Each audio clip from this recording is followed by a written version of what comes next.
Hi everyone, आप सभी को स्वागत करते हैं अपना यूट्यूब चैनल एएमसी विद मानस पर। तो आज हम लोग डिस्कस करने जा रहे हैं क्लास 10 का जो टॉपिक चल रहा था एक्सरसाइज 5.1। तो हम लोग क्वेश्चन नंबर 1 को बाद में देख लेंगे। तो अभी जो एग्जाम ओरिएंटेड क्वेश्चंस है उसको आज देख लेते हैं। ठीक, 5. एपी के प्रथम 4 पद लिखना है। तो प्रथम 4 पद लिखना है मतलब जैसे ए दिया हुआ है, ए मतलब होता है प्रथम पद, या इसको A1 भी हम लोग लिखते हैं। ठीक, तो A2 निकलना है, A3 निकलना है और A4। पहला पद, दूसरा पद, तीसरा पद, चौथा पद, 4 को पद हो गया। तो हम लोग पिछले क्लास में डिस्कस कर चुके हैं कि A2 को हम लिख सकते हैं A प्लस डी, और A3 को लिख सकते हैं A प्लस 2D, और A4 को लिख सकते हैं A प्लस 3D। क्लियर है? सेम इसी तरह से हम लिख सकते हैं, जैसे A 100 है तो इसको क्या लिख सकते हैं A प्लस 99D। वो भी किस फॉर्मूला से हम निकाल देते हैं, AN equal to A plus N minus 1 into d. इस फॉर्मूला के आधार पर हम लोग निकाल लेते थे ना। तो चलिए पहले क्वेश्चन दिया हुआ है उसको हम लोग देख लेते हैं। तो A इसमें दिया हुआ है 10 और D दिया हुआ है 10, मतलब A का वैल्यू है 10 और D का वैल्यू है 10। तो पहला पद को लिखते हैं A या A1, 10 दिया गया। ठीक, A2 निकालेंगे तब A प्लस D, तो A का वैल्यू 10 और D का वैल्यू 10, कितना आया 20, 20। फिर A3, A प्लस 2D लिखेंगे, तो A का वैल्यू 10 प्लस 2 इंटू डी का वैल्यू 10, 10 प्लस 20, 10 गुने 20 तो 30 हो गया ना। A4 कितना आएगा A प्लस 3D, A का वैल्यू 10 प्लस 3 इंटू डी का वैल्यू 10, 10 प्लस 30 कितना आया 40, 40। तो यहाँ पर हम लोग लिख देंगे जो 4 पर 10, 20, 30, 40, यही हम लोग का आंसर आ गया। ठीक, यहाँ पर या तो ए भी लिख सकते हैं। लेकिन नेक्स्ट क्वेश्चन जो दिया गया है ए का वैल्यू है -2 और डी का वैल्यू है 0। ठीक, तो यहाँ से इसी तरह लिखेंगे ए या A1 का वैल्यू -2 दिया है और डी का वैल्यू पे क्या दिया है 0 दिया गया है। ठीक, तो A2 निकालेंगे तो A plus D, A3 A plus 2D और A4 A प्लस 3D। अब वैल्यू को पुट करते हैं, A का वैल्यू -2, D का वैल्यू 0, तो ये तो -2 ही आएगा, -2 प्लस 2 इंटू 0, -2 प्लस 0 ये 0 आएगा, सॉरी -2 आएगा। फिर यहाँ पर A का वैल्यू -2 प्लस 3 इंटू D का वैल्यू 0, तो -2 प्लस 0 -2 आएगा। तो जो चारों पद हमें प्राप्त हुआ सब सेम आ रहा है इसमें। ठीक, -2 -2 -2 -2। हाँ, ये भी एपी में है, ये भी क्या एपी में ही है। इसमें कॉमन डिफरेंस क्या है 0 है। ऐसा बात नहीं है कि ये एपी में नहीं है, ये एपी में है। नंबर 4, तो यहाँ पर ये दिया हुआ है A का वैल्यू 4 और D का वैल्यू -3। A का वैल्यू में हम लोग बना लेते हैं, A या A1 का वैल्यू है 4, A2 निकाल लेते हैं A प्लस D, तो A का वैल्यू 4 प्लस D का वैल्यू -3, तो 4 प्लस माइनस -1। A2 A3 निकालेंगे अब A प्लस 2D, तो A का वैल्यू 4 प्लस 2 इंटू डी का वैल्यू -3, तो 4 प्लस माइनस 3 दूनी 6। अब यहाँ पर ध्यान देने बात क्या है, 4 से 6 घट रहा है, ये कभी घटता है नहीं घटता, क्या हम लोग -2 लिख सकते हैं। क्यों? क्योंकि दोनों संख्या को देखिएगा तो ये बड़ा संख्या है, बड़ा संख्या क्या है माइनस है, इसलिए माइनस आ गया। ठीक, क्लियर। अब आ रहे हैं A4 में, तो A प्लस 3D, तो कितना आएगा A का वैल्यू हम लोग 4 प्लस 3 इंटू डी का वैल्यू -2। -2 तो नहीं है, -3 है बाबू, गलती हम कर रहे हैं, -9 -5। क्लियर। अब इसको लिख लेते हैं एक बार, 4 1, फिर इधर है -2 और इधर है -5 आ गया। अब नेक्स्ट क्वेश्चन है A का वैल्यू -1 D का वैल्यू हाफ, तो यहाँ पर A1 -1 है, A2 A प्लस D, तो ए का वैल्यू -1 प्लस डी का वैल्यू हाफ। दो एलसीएम लिखेंगे तो ये गुना हो जाएगा। यहाँ पर देखिए ये कुछ नहीं मतलब यहाँ पर 1 लेते हैं, कुछ नहीं मतलब क्या लेते हैं 1। तो 1 का अगर टेबल पढ़ा जाएगा किसमें 2 आएगा ये देखना है 2 से। तो 2 को यहाँ पर गुना करना होता है, यहाँ पर क्या करना होता है 2 को गुना करना होता है, ठीक। तो 2 1 के 2 हो जाएगा माइनस है, और ये 2 का पहाड़ा में हम लोग 2 लाना है ना, क्योंकि एलसीएम 2 है। तो 1 से गुना करेंगे तो 1 को यहाँ हम लोग गुना कर लेते हैं। तो 1 × 1 1 × 1 1 आएगा, तो -½ आएगा। कितना आएगा -½ ठीक।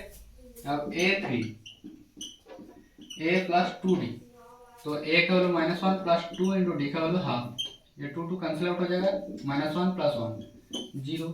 A4 a प्लस 3d, तो a का वैल्यू -1 प्लस 3d का value half, -1 plus 3/2, 3 divided by 2 क्या होगा, यहाँ 2 एलसीएम होगा। इसी तरह -2 प्लस 3 यहाँ पर होगा हाफ होगा। अब यहाँ पर हाफ कैसे आएगा, यहाँ पर +1 क्यों आया, क्योंकि जो बड़ा संख्या है उसके प्लस है इसलिए प्लस आ गया। प्लस माइनस माइनस होता है, 3 से 2 घटता है तो 1 होता है। तो ये होगा हम लोग का AP क्या आया -1, ठीक है -1 इधर हुआ, और नेक्स्ट आया -½ 0 और हाफ आया। चलिए क्वेश्चन नंबर 5 बनाने से पहले 2 बात रखने जा रहे हैं, ठीक।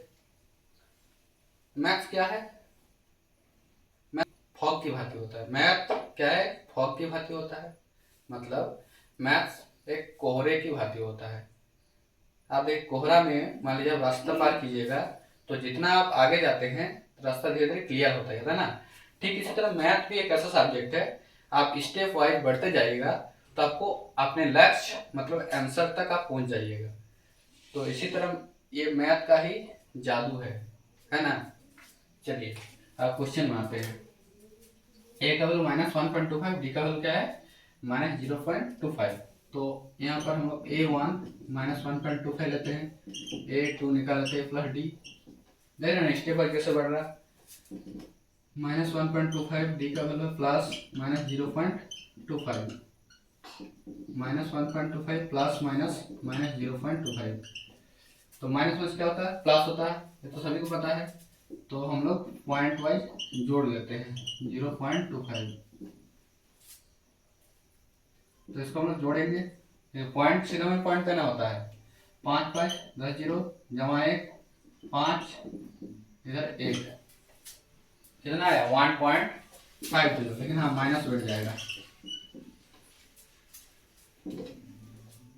अब A3 a प्लस 2d, तो a का वैल्यू कितना है -1.25 और d का वैल्यू हम लोग का है 2, d का वैल्यू है 0.25। तो -1.25 प्लस माइनस 25 2 50 गुना करने से हम लोग 50 लिखेंगे। यहाँ पर पॉइंट भी 2 संख्या के बाद प्लस आएगा। इसको एक काम कर लेते हैं 0.50 और इधर 1.25 जोड़ लेते हैं 5 7 1 1.75, कितना आएगा 1.75, ये भी माइनस होगा।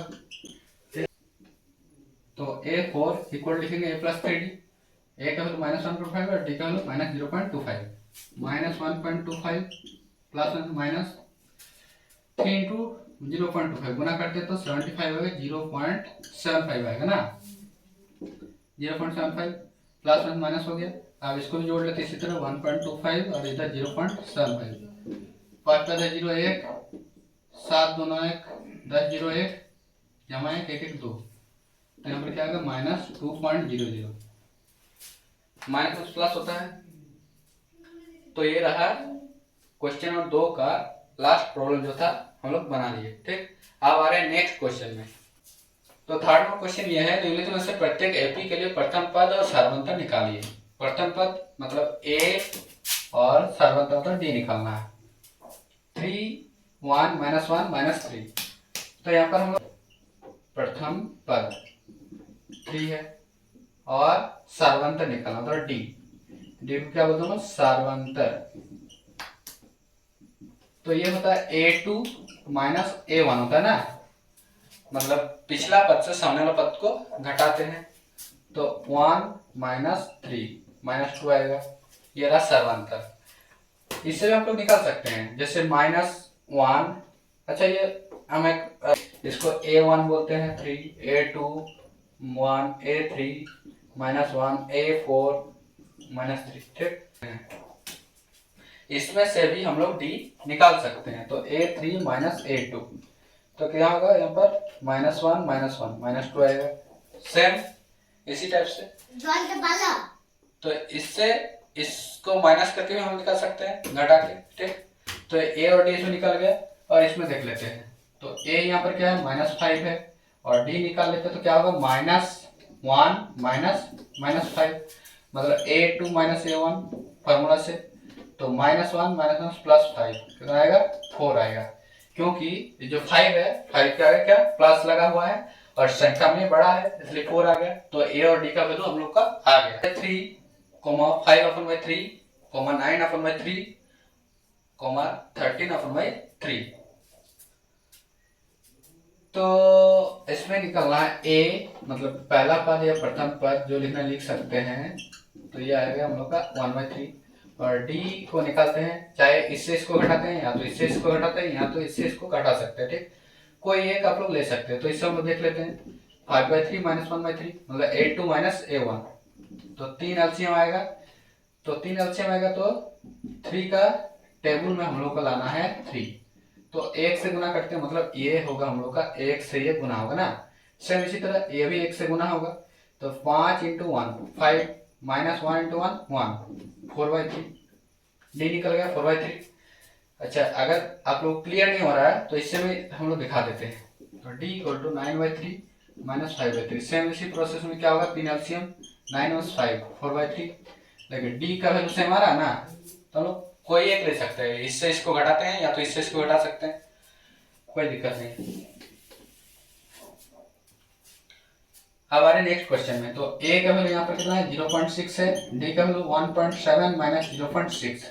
हाँ, एक बात यहाँ पर है, अगर पूछता है कि ये जो दिया गया पद AP में है या AB में नहीं है, तो आप लोग को चेक करना है, दो टाइप से डी चेक करना है ना। एक बार इसको कर लीजिए चेक, फिर नेक्स्ट में इसको भी चेक कर सकते हैं, या तो इसको भी चेक करके देख सकते हैं।